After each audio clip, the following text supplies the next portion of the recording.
አሰላሙ አለይኩም ወራህመቱላሂ ወበረካቱ። እንዴት ናችሁ ውዶቼ? ደህና ናችሁ እህቶቼ?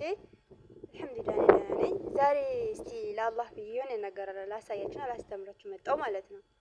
እና ያው ከኔ የተሻለ ታውቃላችሁ፣ ግን በትንሹ የሆነ ነገር ልነግራችሁና የሆነ በጣም የገረመኝ ነገር ሳለ ላካፍላችሁ ወደድኩ ማለት ነው። ይህን መኪና ተመልከቱ። የዚህ መኪና ባለቤት በህይወት የለም፣ ሞቷል። ከዛ ደግሞ ይህንን መኪና ተመልከቱ። ይሄ መኪና ደግሞ የዚህ መኪና ባለቤት ደግሞ የለም ማለትም ታሞ ሆስፒታል ተኝቷል። ሱብሃንአላህ። ከዛ ደግሞ ምድርን ተመልከቷት። እንደምታዩት በሚያማምሩ ቤቶች የተዋበች ነች። አይታችሁታል? ቤቶቹ በጣም ያማምራሉ። ሱብሃንአላህ። ከዛ ደግሞ ይህንን ቤት ተመልከቱ። የዚህ ቤት ባለቤት የት ነው ያለው? ታሞ ሆስፒታል ነው ያለው። አላሁ አክበር። ግን በጣም የሚገርመው ነገር ወላሂ ምን እንደው ታውቃላችሁ? ከዛ ደግሞ ይህንን ቁርአን ተመልከቱ። ይህን ቁርአን ተመለከታችሁት? ይሄ ቁርአን እኔ በአንድ እጄ ያዝኩት። ይሄ መኪና እኔ በአንድ እጄ አልይዘውም። እኔ አላነሳውም፣ አልችለውም። ልዳስሰው እችላለሁ ግን ላነሳው አልችልም። ይህን ቁርአን በእጄ በእርግጥ ይዤዋለሁ። ታውቃላችሁ ሰዎች በጣም እንደገረመኝ ታውቃላችሁ?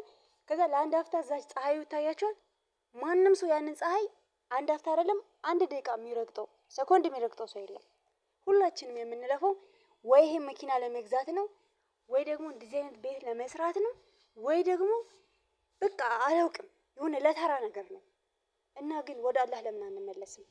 ይሄ እንደምታዩት የአላህ ቃል ነው። አላህም በመጨረሻ ዘመን ይሄንን ቁርአን የራሱ ቃል ስለሆነ ከምድር ይወስዷል። በቃ ይሄ ቁርአን ነጭ አድርጓል። ልክ እንደዚህ መኪና ከለሩ አይታችሁታል? ይሄ ቁርአን ሲከፈት አሁን ላይ እንደምታዩት አያችሁት? ውስጡ ቁርአን አለ። ነገ ስትከፍቱ ላታገኙ ትችላላችሁ። ለሁሉም ነገር እንፍጠን። ያ ዛፍ ነው፣ የስትሮቤሪ ዛፍ ነው።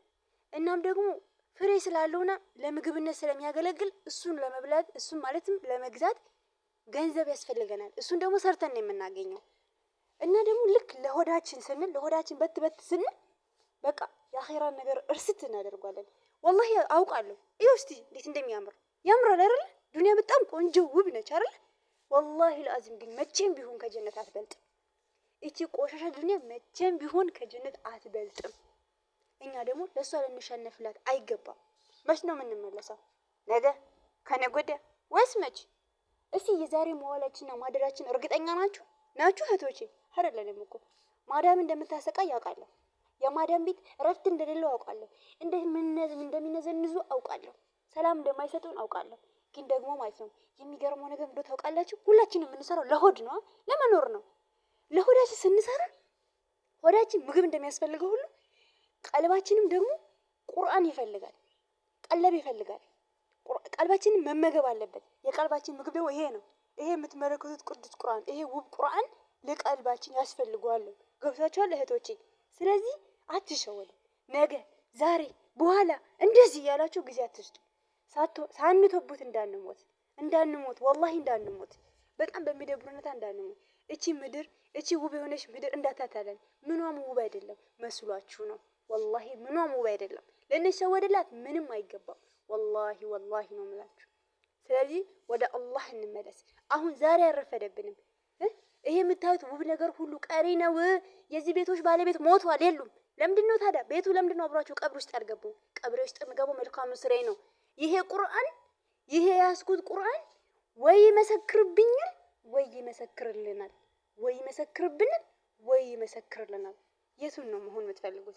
ኧረ አላህን እንፍራ። ኧረ እንደው በአላህ እንመለስ። በቃ የተወጣጠረ ልብስ አይሆነንም። በቃ ልብሳችን በቃ ሰፊ ነው መሆን ያለበት። ልብሳችሁ ጠባብ ነው ለፋሽን አይሆንም ካሏችሁ የእናንተም ጠባብ ነው ለጀነት አይሆንም ብላችሁ መልሱላቸው። እንዴ የትኛው ሲጀመር የትኛው መልካም ስራችን ጀነት ሊያስገባ ነው? ምን ኮራው ምን ጠብረው አላህ የለን ደርስ። ተው እንጂ ሴቶች፣ ጸጉርሽን እንድትገልጭ ያደረገችሽ ጓደኛሽ ነገ ከጀሃነም ቅጣት የምትጠብቀሽ እንዳይመስልሽ። ተመለሹ እህትየዋ። አላህ ይመልሰን። አላህ ሂዳያ ይስጠን። አላህ ሂዳያ ይስጠንና ሰላም አለይኩም።